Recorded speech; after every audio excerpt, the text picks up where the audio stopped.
Vamos a la palabra del Señor en el día de hoy. Para ello les pido por favor que regresemos a Mateo capítulo 5. Mateo capítulo 5, versículo 21 y 22. Mateo 5, 21 y 22. Oísteis que fue dicho a los antiguos, no matarás, y cualquiera que matare será culpable de juicio. Pero yo os digo que cualquiera que se enoje contra su hermano será culpable de juicio, y cualquiera que diga necio a su hermano será culpable ante el concilio, y cualquiera que le diga fatuo o vano quedará expuesto al infierno de fuego. Son palabras fuertes de nuestro Señor, son palabras que clarifican muchas de las malas interpretaciones que los judíos tenían de la ley moral en aquel entonces. Entonces, lo primero que nuestro bendito Señor les dice es: no penséis, no creáis que yo he venido simplemente a cancelar la ley moral. No he venido. He venido a cumplirla.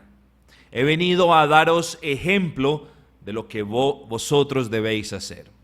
Amados, y reitero una vez más, el creyente, el cristiano, no es salvo por las obras de la carne, ni tampoco por cumplir la ley. ¿Por qué no es salvo por cumplir la ley? Sencillamente porque no puede cumplir la ley moral del Señor a cabalidad, pero la cumple en cierta manera cuando pone su confianza en Cristo. Entonces, como Cristo la respetó y la cumplió, así también Él nos hace ver justos como cumplidores de la ley moral o de los 10 mandamientos a quienes han creído en Cristo. Pero ahora nosotros no somos justificados por las obras de la ley moral, sino que ahora tenemos el deseo de cumplirla. Tenemos el deseo de obedecerla. Tenemos el deseo de esforzarnos para agradar al Señor obedeciendo sus mandamientos. ¿Por qué? Porque está claro, yo se los he repetido en muchas ocasiones. Juan 14, 21 al 24 nos dice: el que tiene mis mandamientos y los guarda, ese es el que me ama. Ese, no el que dice que me ama, no. El que los tiene, el que los guarda, el que los anhela, el que se esfuerza por cumplirlos, el que se deleita obedeciéndoles, ese es el que me ama. Y llegamos el día de hoy al 5.º mandamiento. Tenemos poco tiempo delante de nosotros, pero vamos a cubrirlo de una manera breve pero precisa. El 5.º mandamiento, el título que nosotros tenemos para esta noche es asesinando sin armas de fuego. Wow. Asesinando sin armas de fuego o asesinando sin armas. Nos podemos preguntar todos los días, desgraciadamente, y en especial en nuestro querido país, vemos noticias de asesinatos con arma cortante, asesinatos con arma punzante, asesinatos con arma cortopunzante, con objeto duro, con arma de fuego, cualquier cantidad de cosas, pero hay un medio, me explico, hay un medio entre la persona que asesina o el asesino y la persona que es asesinada. Hay un medio, a eso se le llama arma. ¿Ven? Pero hemos visto las características de los mandamientos o de la ley moral del Señor, y recuerden que la ley moral del Señor no es simplemente un listado de cosas negativas, por el contrario es un conjunto. Cada mandamiento nos habla de un conjunto de pecados que nosotros tenemos que tener en cuenta. El 5.º mandamiento nos dice: no matarás. Entonces, si ustedes bien se fijan, si vamos por el vecindario preguntando, ¿usted mata? Bueno, quizás todo el vecindario nos vaya a decir, por supuesto que no, por supuesto que no. Y cuando tú evangelizas, ¿sabes? Cuando tú evangelizas, tú siempre oyes la excusa del millón. A eso yo le he dado el nombre de la excusa del millón. Cuando tú empiezas a hablar de Cristo, de la justicia del Señor, de la necesidad de un Salvador, siempre las personas dicen: yo no tengo necesidad porque yo soy bueno, yo no mato, ¿se acuerdan ustedes?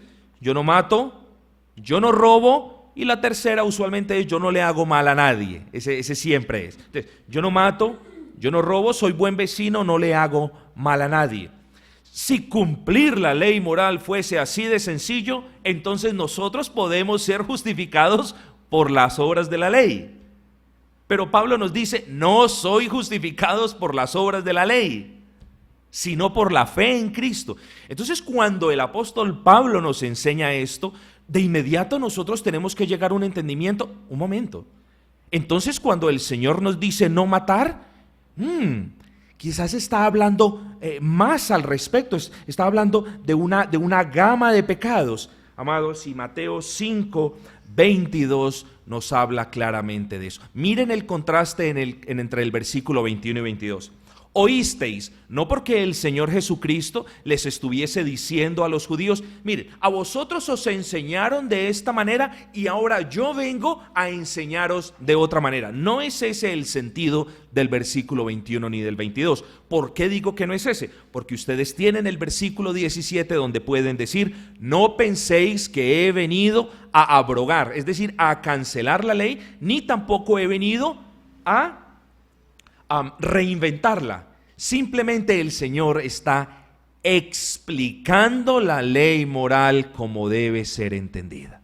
Entonces, cuando en Éxodo capítulo 20, cuando el Señor da sus mandamientos a su pueblo, cuando el Señor dice no matarás, pues hombre, es muy fácil. No matarás, obviamente nos está hablando en un sentido literal de la palabra. Por supuesto que es una gran prohibición. Dios es el Dios de la vida. Dios nos da la vida y solo Dios la puede volver a tomar. No matarás. No os hagáis vosotros dioses. Porque si tú tomas un arma y acabas con la vida de una persona, estás tomando el papel de Dios. Solamente Dios tiene el momento elegido y perfecto donde Él ya decretó que nosotros pasásemos a rendir cuentas de qué ha sido de nuestras vidas. Entonces, no matarás se refiere en un sentido literal, y eso es claro, no matarás. Pero como en el quinto mandamiento, honrar a padre y madre también era en un sentido literal y en un sentido de aplicación, así también no matarás. Entonces escuchen bien la explicación que el Señor Jesús da a los judíos. Pero yo os digo, es decir, no solamente no tomarás armas y matarás, sino que también os tendré como responsables de asesinato todo aquel que se enoje contra su hermano. Mucho cuidado, amigos. No estoy torciendo la palabra, no estoy inventándome interpretaciones, es lo que dice el Señor. Pero yo os digo, a vosotros os dijeron que cualquiera que tomase un hacha o un palo y matase, también debería morir. Pero mucho cuidado, porque si vosotros os enojáis contra vuestro hermano, eres culpable de juicio. No creáis que el enojo y no creáis que otras cosas que veremos a continuación son meras debilidades o son meros pecaditos pequeños comparados con el asesinato. Esto nos debe enseñar a nosotros que ante los ojos de Dios un asesinato físico es tan grave como estar enojado con nuestros hermanos. No estoy exagerando la nota bíblica, estoy aplicando la palabra como es.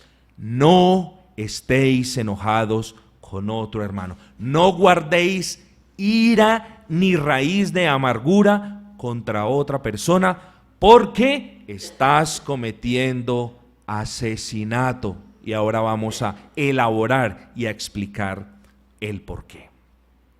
Entonces hablábamos de armas y hablábamos de que el título de la predicación era Asesinando sin armas.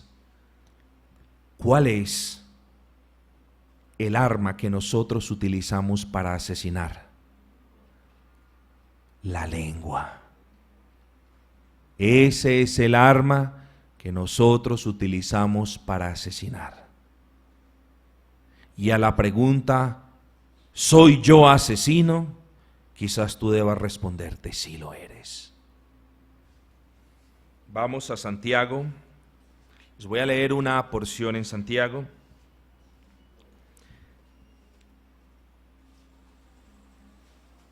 Porque todos, versículo 2, capítulo 3, porque todos ofendemos muchas veces. Entonces Santiago no está diciendo, no es que no ofendamos, está haciendo un reconocimiento humilde de que todos, ustedes y nosotros, todos ofendemos. Si alguno no ofende en palabra, este es varón perfecto, capaz de refrenar todo el cuerpo. He aquí nosotros ponemos freno en la boca de los caballos para que nos obedezcan y dirigimos así todo su cuerpo. ¿Recuerdan el salmo que leímos el domingo pasado? No seáis como mulos, no seáis como caballos que tenéis que ser sujetados solo con freno y con cabestro. Miren, he aquí nosotros ponemos freno en la boca de los caballos para que nos obedezcan y dirigimos así todo el cuerpo. Mirad también las naves, aunque tan grandes y llevadas de impetuosos vientos, son gobernadas con algo muy pequeño, con un pequeño timón, por donde el que las gobierna quiere.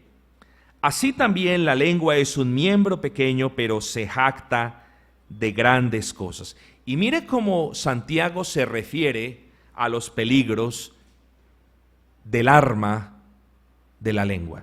He aquí cuán grande incendio, cuán grande fuego puede encender o comenzar un miembro tan pequeñito. Cuán grandes desastres en nuestra casa se comienzan por una palabra mal dicha. Cuán disolución y tragedia dentro de la iglesia comienzan con una palabra mal dicha. Amados, podemos ser asesinos cuando usamos la lengua para hablar de cosas en contra de otra persona, bien sea enfrente de la persona o peor, detrás de ella. No creas que asesino es todo aquel que coge la policía por haber cometido el crimen de un homicidio. Asesino eres tú si estás utilizando tu lengua para criticar, para hablar detrás de tu hermano. Tú eres asesino si has utilizado el miembro que Dios te ha dado para expresar alabanzas a su nombre, para expresar gloria a su santidad, para expresar dependencia de su provisión. Eres culpable de homicidio, de asesinato, porque estás matando la honra de la otra persona, la estás acabando. Eres culpable de asesinato si tú estás usando tu lengua para denigrar y quitarle la honra a una persona. Eres culpable de asesinato, amados. Que no te cojan y que la ley de este mundo no te castigue por eso, en cierta manera es una gran misericordia del Señor, porque donde nosotros recibiésemos el peso del rigor y el rigor de la ira del Señor, cada vez que nosotros hablamos a espaldas de alguien, o le quitamos la honra a alguien, o hablamos en contra de alguien, tendríamos que ser llevados al juicio y posterior al juicio, nuestra condenación de muerte. Amados, no menospreciemos la enseñanza de que la lengua, o bien por la gracia del Señor, se convierte en un instrumento de alabanza y de honra a nuestro Señor, o se puede convertir como en un puñal que carga el más peligroso de los criminales para cometer sus fechorías a diario. ¿Cómo estás utilizando tú la lengua? ¿Cómo estás hablando tú del hermano? ¿En qué tono te estás refiriendo al hermano? Hay un dicho, espero que no sea en esta congregación, hasta ahora que yo me haya dado cuenta, no ha pasado, pero hay un dicho de un famoso pastor estadounidense. pastor muy conocido en los Estados Unidos, y este pastor dijo: el pastor por la mañana le da de comer a sus ovejas y en la tarde las ovejas están comiendo vivo al pastor.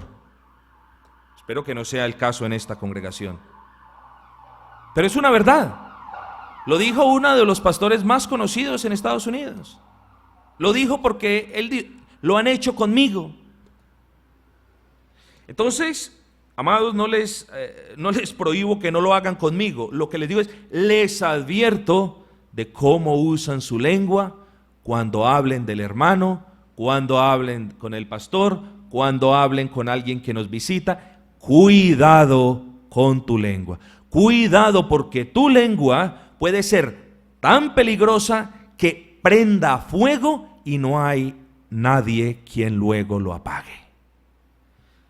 Ten cuidado, porque tu lengua se puede convertir en el arma más letal de todas.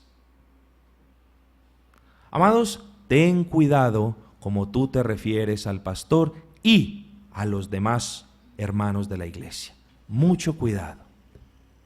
Ten cuidado si en tu corazón hay enojo contra algún hermano de la iglesia. Ten cuidado. Ten cuidado si tú has llamado por detrás de sus espaldas a alguien de una manera que no es decorosa. Porque, amados, a nosotros no nos gustaría que nos quitaran la honra. No nos gustaría que nos quitaran nuestra honra. Sería un insulto muy grande. Ten cuidado de lo que hablas detrás de los hermanos de la iglesia. Que tu lengua sea movida por la gracia del Señor para traer palabras de aliento, para traer palabras de confort, para alentar, para socorrer de alguna manera con una palabra del Señor. Pero ten cuidado de que tu lengua, amado, no vaya a matar a otra persona. ¿Cómo? Pastor, ¿cómo puedo matar yo a otra persona con mi lengua? Supón que alguno de los hermanos o alguno de los amigos que nos visita hoy por primera vez, al finalizar el servicio, nosotros nos acercamos, les saludamos como tenemos costumbre por hacerlo, pero supón que nosotros hayamos tenido un mal día y tengamos un genio un poco no apacible y un genio no muy cristiano, y nos acerquemos a uno de estas personas que nos visitan por primera vez y no les digamos groserías, pero les decimos: ¿usted cómo se llama? ¿A qué vino? ¿Por qué? Créeme que con esas palabras él no volverá la segunda vez. Y créeme que con esas palabras quizás él no jamás vuelva a entrar a una iglesia cristiana. Por lo tanto, tú que fuiste grosero con esta persona, no eres culpable de su perdición si jamás viene a los pies de Cristo, pero la palabra del Señor nos dice en Ezequiel: la sangre de ese hombre la voy a reclamar de tus manos. O sea, habrá castigo. Tenga cuidado con lo que usted habla. Tenga cuidado también porque hay personas que son muy sensibles, supremamente sensibles. Entonces, si bien la intención no ha sido herir, muchas veces el tono de nuestras voces mezclado con un poco de orgullo puede herir a una persona. Entonces, nada de enojos, nada de decir necio, nada de decir vano o nada de hablar cuestiones impropias a los hermanos. Amados, no los llevo ahí porque voy a cortar la predicación, pero el sexto mandamiento, una vez más, no nos habla de tomar un arma y de quitarle la vida a una persona. El sexto mandamiento nos habla de cuán propensos estamos nosotros de ser culpables de juicio como violación de este mandato del Señor cuando hablamos, cuando disociamos, cuando criticamos. ¿Criticamos nosotros? ¿Criticamos al hermano por esto o aquello? ¿Criticamos a una persona y nos hemos vuelto especialistas en el arte de la crítica? ¿Criticamos simplemente porque ya estamos como metidos en un torbellino y no sabemos nada sino criticar? Amados, que nuestras lenguas también se muevan para traer alabanza al Señor y para ver los puntos buenos en el prójimo. Tengamos entonces cuidado. Gálatas 5:19 nos habla de las obras de la carne. Fíjense ustedes, dicen adulterio, fornicación, inmundicia, lascivia, idolatría, hechicería. Miren esto: enemistades, pleitos, celos, iras, contiendas, disensiones, envidias y homicidios. Todo es un grupito. Vuelvo y se los leo: enemistades, pleitos, celos, iras, contiendas, disensiones, herejía. O escuchen, porque las herejías no son exclusivamente una ofensa de palabra en contra del Señor, porque también les explico. Cuando nosotros, y mucho cuidado, cuando nosotros maldecimos al hermano, estamos maldiciendo no solo al hermano, sino a su creador. Este maldito, mucho cuidado, que estas palabras no salgan de nuestras bocas. No solamente estamos siendo culpables de violación del sexto mandamiento, es decir, no solamente lo estamos matando, sino que también estamos maldiciendo a su hacedor, al que lo hizo. Entonces, la herejía no solamente es el pecado en contra del Señor, sino también el pecado que yo cometo en contra de su creación, en contra de sus hijos o en contra de sus criaturas. Amados, escuchen una vez más: enemistades. Amados, enemistades en una iglesia cristiana. ¿Será posible que hayan dos personas que no se hablen? Miren, que tengamos personalidades diferentes las podemos tener, que tengamos puntos diferentes de cómo vivimos nosotros nuestras vidas, quizás los podemos tener, que tengamos quizás diferencias en uno u otro punto, los podemos tener, pero de ahí a decir no me hablo con él o soy enemigo de esa persona, amados, en una iglesia de Cristo eso no puede pasar. Y si ustedes conocen iglesias donde hay enemigos, amados, ahí hay un grave problema y ahí es donde el pastor debe intervenir y debe traer punto final a esa solución.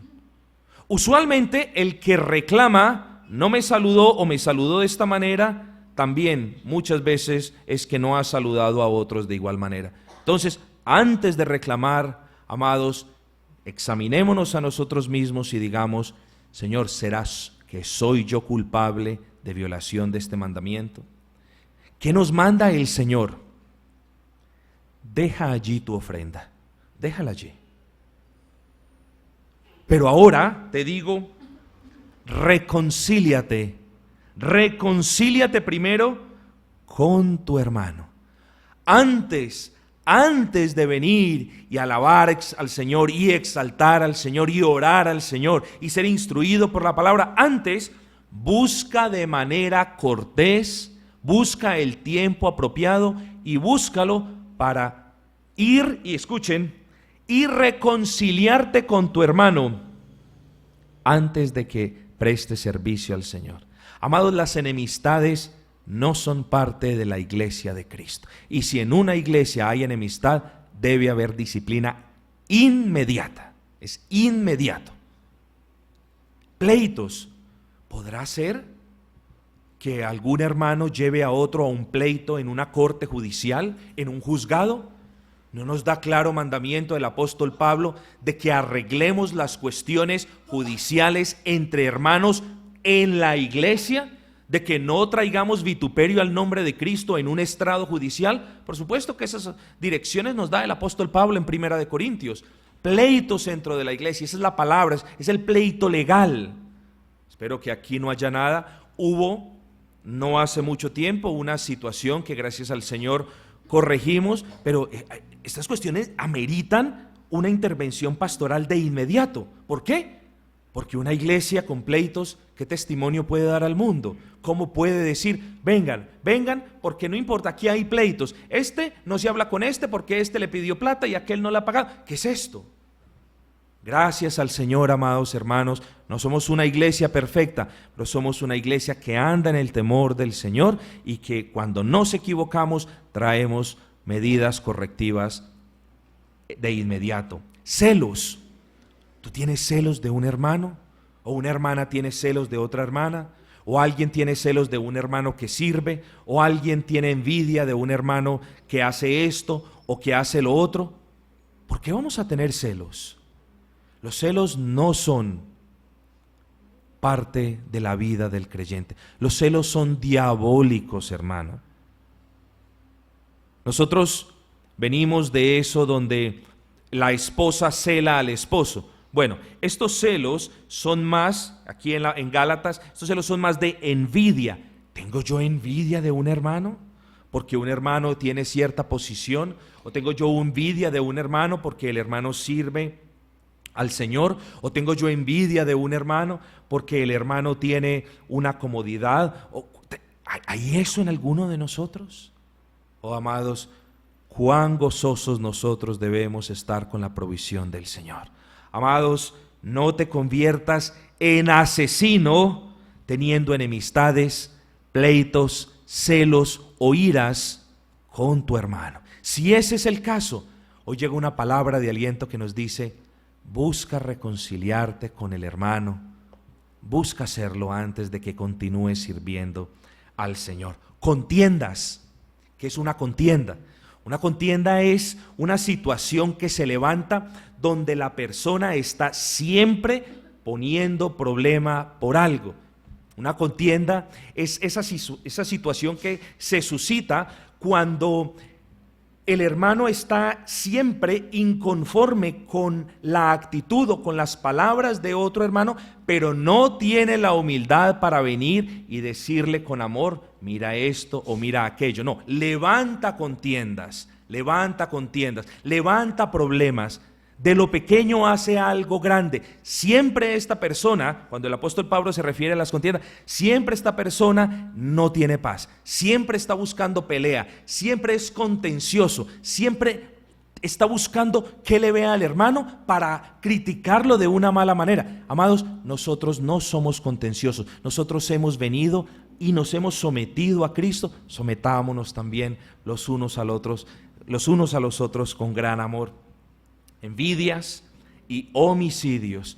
Amados, podríamos quedarnos tanto tiempo hablando de este mandamiento y podríamos decir tantas cosas acerca de esto. Simplemente para confirmar el punto, yo quiero terminar con un pasaje muy hermoso de Romanos capítulo número 1, versículo 28. Dice: y como ellos no aprobaron tener en cuenta a Dios, Dios les entregó a una mente reprobada para hacer cosas que nos convienen, estando atestados de toda injusticia, fornicación, perversidad, avaricia, maldad. Escuchen, ahora escuchen el grupo: maldad. Ahí termina la idea, pero viene la otra parte. Llenos de envidia, homicidios, contiendas, engaños y malignidades. Ese es otro grupo ahí. Murmuradores, detractores, aborrecedores de Dios, injuriosos, soberbios, altivos, inventores de males, desobedientes a sus padres. ¿Ustedes sabían que el Señor dio mandato claro a Moisés para que castigara con pena de muerte la desobediencia a sus padres? No solamente el que hiriese a padre y madre sería digno de muerte, sino quien desobedeciese, quien deshonrase a padre y a madre. Miren todas estas cosas, llenos de envidia, homicidios, contiendas, engaños, malignidades. Todos estos pecados forman parte de un paquete. Amado, yo quiero dirigirme a ti en el día de hoy y preguntarte en el amor del Señor: ¿qué estás haciendo con tu lengua? ¿Estás matando a las personas? ¿Les estás quitando la honra? ¿Estás hablando? ¿Estás disociando de ellas? ¿Las estás infamando? ¿Estás hablando mal de ellas? ¿Las estás trayendo al suelo con tus comentarios? ¿O los estás alentando, como dice la palabra en Colosenses? Llenos vuestros corazones de la palabra de Dios. ¿Para qué? Os podáis exhortar y enseñar los unos a los otros. A la final, la lengua es manejada por lo que hay en el corazón. Si en tu corazón reina el Señor, si en tu corazón reina la palabra de Cristo, entonces tu lengua hablará, cantará salmos, himnos, canciones espirituales, gozará de estar y de tener comunión en alabanza al Señor. Pero si tu corazón está lleno de envidias, de maledicencias, de ira, de contienda, de celos, de engaño, si tu corazón está lleno de esas cosas, lo único que puede hacer tu lengua es prender fuego donde quiera que la abras. Donde quiera que abras tu boca, saldrá de tu lengua fuego consumidor y no causará sino destrucción. El cristiano, en vez de causar destrucción, debe causar edificación. Es decir, debe edificar con sus palabras, debe traer aliento con sus palabras. El cristiano, con su lengua, no mata, ni destruye, ni deriva, ni trae abajo, sino por el contrario, exalta al Señor, exalta su grandeza, alaba su majestuosidad, pero busca levantar al caído, animar al débil y sobre todo, amado, tener paz en nosotros. Quiera el Señor entonces traer a tu corazón paz, quiera el Señor entonces permitir que tu lengua sea de bendición y no sea un instrumento de Satanás para muerte. Amados, el Señor es grande y maravilloso, y recordemos nuestro deber de cuidar lo que hablamos. Termino diciendo simplemente, yo les insisto mucho en las conversaciones, amados. Les insisto mucho porque nuestras conversaciones deben ser de edificación. Nuestras conversaciones deben ser la bendición de la palabra, qué hermosa la palabra, o él estaba triste esta semana y el Señor, estuve leyendo el Salmo 34, el Señor me ministró en ese Salmo, trajo gran gozo a mi vida. Esas deben ser nuestras conversaciones. Nuestras conversaciones deben ser gloria al Dios Altísimo, tengo una necesidad pero confío en Cristo. Esas deben ser nuestras conversaciones. Nuestras conversaciones no deben ser mundanas, ni deben ser banales, ni mucho menos deben ser conversaciones que pongan en peligro la integridad moral y espiritual de nuestros hermanos. Si ese es el caso, yo te llamo a un arrepentimiento y ruego que antes de continuar sirviéndole al Señor, tú te humilles ante el Señor primero, busques su perdón y luego busques a tu hermano para reconciliarte. Amén.